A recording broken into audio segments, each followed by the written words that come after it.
கோவை கிழக்கு மாவட்டம் பீளமேடு பகுதியை தலைமையாக கொண்டு செயல்படக்கூடிய 40க்கும் மேற்பட்ட விநாயகர் சிலைகள் இன்றைக்கு விசர்ஜன ஊர்வலம் சிறப்பாக நடைபெற்று கொண்டிருக்கிறது.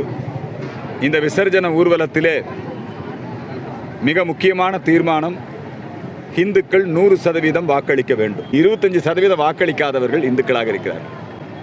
இந்துக்களுக்கு அந்த அரசியல் உணர்வு, இந்த நாட்டினுடைய தேர்தலிலே பங்கெடுத்து இந்துக்கள் முதல்ல வாக்களிக்கணும்.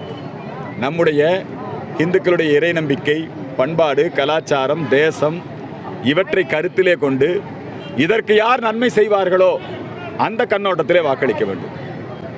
இந்த வாக்குக்கு பணம் கொடுத்தல், தேர்தலில் பணப்புழக்கம், இதெல்லாம் ஜனநாயகத்தை கேலிக்கூத்தாக்கி கொண்டிருக்கிறது.